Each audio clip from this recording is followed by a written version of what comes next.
রাসূল সাল্লাল্লাহু আলাইহি ওয়াসাল্লাম মেরাজে গেলেন। মেরাজে গিয়ে তিনি জান্নাতও দেখলেন, আবার জাহান্নামও দেখলেন। জাহান্নামের মধ্যে গিয়ে দেখলেন নারীদের করুণ অবস্থা। অধিকাংশ নারী জাহান্নামী হয়েছে। নবীজি সাল্লাল্লাহু আলাইহি ওয়াসাল্লাম দুনিয়ার জমিনে এসে সাহাবায়ে কেরামদেরকে ডেকে বললেন, ও সাহাবায়ে কেরাম, তোমরা তোমাদের ঘরের মেয়ে লোকদেরকে তোমরা শাসিয়ে নাও, কারণ আমি দেখেছি যে জাহান্নামের মধ্যে অধিকাংশ হলো নারীর দল। নবীজি সাল্লাল্লাহু আলাইহি ওয়াসাল্লাম বলেন, দুনিয়ার জমিনের 100 জন নারীর মধ্যে 99 জন নারী জাহান্নামী হবে। প্রিয় দর্শক, নারীরা কোন এমন ভুলের কারণে জাহান্নামী হবে আপনি কি জানতে চান? যদি জানতে চেয়ে থাকেন তাহলে আজকের সম্পূর্ণ ভিডিওটি আপনার জন্যই তৈরি করা। আমার বিশ্বাস আপনি যদি আগ্রহী হয়ে থাকেন যে আপনিও পরবর্তীতে আপনাদের প্রিয় মা বোনদেরকে এগুলো থেকে বাঁচিয়ে রাখবেন, তাহলে অবশ্যই আজকের ভিডিওটি সম্পূর্ণ আপনাকে দেখতে হবে। তো চলুন একে একে আজকে আলোচনা করব কোন এমন কারণগুলোর কারণে অধিকাংশ নারীরাই জাহান্নামী হবে। আপনি পরবর্তী সময়ে মিলিয়ে নেবেন, দেখবেন প্রতিটি কারণেই নারীদের সাথে একেবারে পই পই করে মিলে যাবে। 1 নাম্বার কারণ হলো বেশিরভাগ নারী জাকাত দেওয়ার ব্যাপারে একেবারেই উদাসীন। খবর নিয়ে দেখা যায় একজনের আলমারি ভর্তি স্বর্ণ গয়না রয়েছে, আর জাকাত দিতে বললে তারা বলে, আমার কাছে নগদ টাকা নেই। হে বোন, জেনে রাখুন, এই শখের গয়না আপনার জন্য কাল হয়ে দাঁড়াবে। এটি আপনার জাহান্নামে যাওয়ার অন্যতম কারণ হতে পারে। তাই প্রয়োজনে গয়না বিক্রি করে হলেও জাকাত দিয়ে দেয়া বুদ্ধিমানের কাজ। যার উপর জাকাত ফরজ তার অবশ্যই জাকাত দিতে হবে। তার পরবর্তী কারণ হলো, যেসব নারীর উপর জাকাত ফরজ হয় তাদের জন্য কুরবানি করাও কিন্তু ওয়াজিব হয়, কিন্তু আমরা 100 এর মধ্যে একজনকেও খুঁজে পাই না যারা নিজের কাছে সম্পদ থাকা সত্ত্বেও নিজের টাকা পয়সা খরচ করে পশু কিনে কুরবানি করেন। অধিকাংশ নারীরা স্বামীর উপর নির্ভর করে থাকে। নিজের উপর কুরবানি ওয়াজিব তা জেনেও তারা এসব ব্যাপারে খবর রাখে না। আর এই কারণগুলোর কারণেই নারীদেরকে জাহান্নামে চলে যেতে হবে।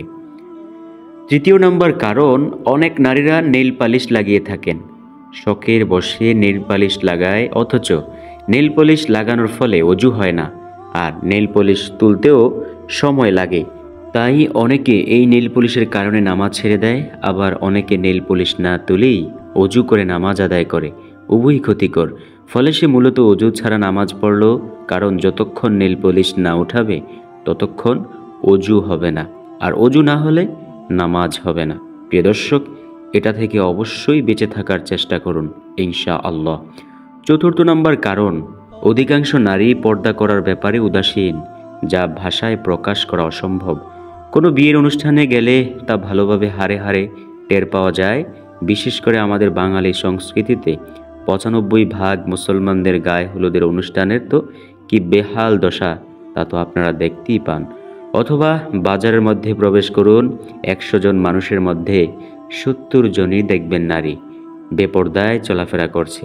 আর এটাও নারীদের জাহান্নামে যাওয়ার একটিমাত্র কারণ।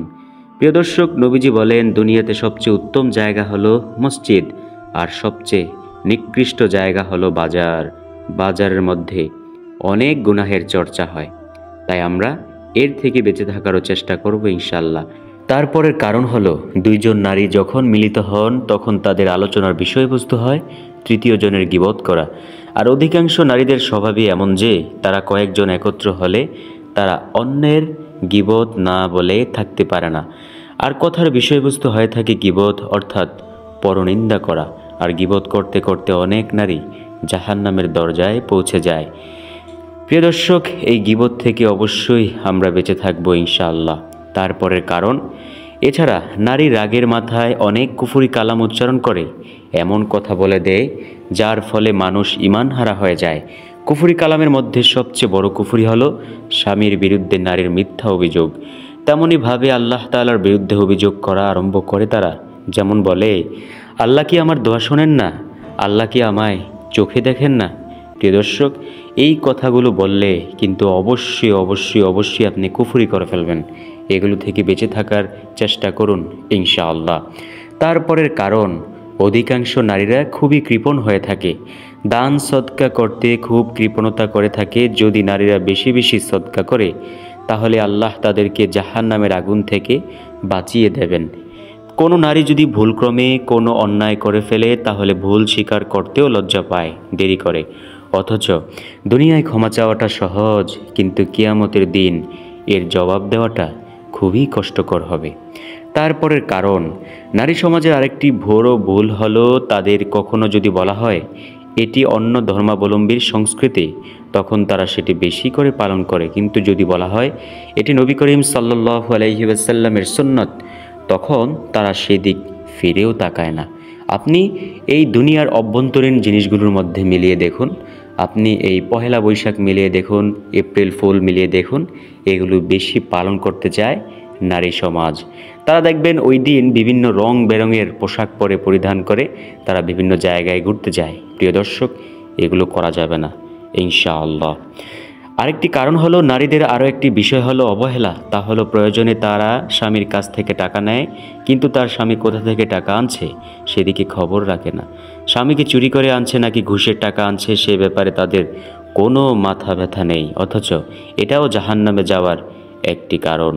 আরেকটি কারণ, আল্লাহ তাআলা কোনো নারীকে যদি ভালো করে জন্ম দেন ও পিতা যদি ধনী হন এবং তার চেহারা যদি সুন্দর হয়, তখন সে এতটাই বেপরোয়া ও অহংকারী হয়ে ওঠে যে তার সামনে অন্য কোনো নারীর সুনাম করলে সে বরদাস্ত করতে পারে না।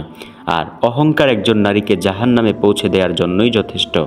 মাটির মানুষ মাটির সঙ্গে মিশে যাবে। আল্লাহ রাব্বুল আলামিন পবিত্র কোরআনুল কারীমে বলেছেন, আমি তোমাদের মাটি থেকে সৃষ্টি করেছি, আবার এই মাটি থেকেই তোমাদেরকে ফিরিয়ে নিয়ে যাব। কোন মাঠে? হাসরের মাঠে। প্রিয় দর্শক, এই কাজও করা যাবে না, না হলে জাহান্নামে চলে যেতে হবে। আরেকটি মারাত্মক কুঅভ্যাস হলো অধিকাংশ নারী কুধারণার রোগী হয়ে থাকেন, আর সামান্য সন্দেহ থেকে কুধারণা, আর সেই কুধারণা থেকে মিথ্যা অপবাদের মতো কবিরা গুনাহে লিপ্ত হয়ে যান, যা জাহান্নামে নিয়ে যাওয়ার মতো আরও একটি গুরুত্বপূর্ণ কারণ। আরেকটি কারণ হলো আজকাল যে বিষয়টি সবচেয়ে বেশি দেখা যায় তা হলো কোনো কারণে স্বামীর সঙ্গে ঝগড়া হলে স্বামীকে এমন রাগান্বিত করে যে স্বামী প্রকাশ্যে কিংবা গোপনে এমন বাক্য বলে দেয় যাতে তালাক হয়ে যায়, আর তালাক হয়ে যাওয়ার পরেও সে স্বামীর সঙ্গে সংসার করতে থাকে, যা ইসলামের অত্যন্ত মারাত্মক হারাম কাজ। আল্লাহ আমাদের বদ মেজাজের হাত থেকে রক্ষা করুন। আর সর্বশেষ নাম্বার কারণ হলো, তাছাড়া অধিকাংশ নারী ন্যাক আমলে দেখা যায় শুধুমাত্র লোক দেখানো। কোনো পুত্রবধূ আমল করে শাশুড়ির ভয়ে কিংবা লোকে কি বলবে এই ভয়ে আমল করে, যেখানে আল্লাহর ভয় থাকে না, আল্লাহর সন্তুষ্টির নিয়ত থাকে না, আর যার ফলে তার আমলের খাতা শূন্য হয়ে যায়। নবীজি সাল্লাল্লাহু আলাইহি ওয়াসাল্লাম কিন্তু বলেই দিয়েছেন, 99 জন নারীর মধ্যে একজন নারী শুধু জান্নাতি হবে আর বাকি সবাই জাহান্নামী হবে। প্রিয় দর্শক, এই ভিডিওটি আপনাদের কাছে অত্যন্ত কার্যকরী যদি মনে হয় তাহলে আপনাদের যারা প্রিয়জন রয়েছে তাদের মাঝে অবশ্যই ভিডিওটিকে শেয়ার করতে ভুলবেন না। আর পরবর্তী ভিডিও কোন টপিকের উপর তৈরি করা যায় সেই টপিক যদি আপনারা কমেন্টে বলে দেন অত্যন্ত খুশি হব। ইনশাআল্লাহ ভালো থাকুন, সুস্থ থাকুন, দেখা হবে অথবা কথা হবে ইনশাআল্লাহ পরবর্তী ভিডিওতে।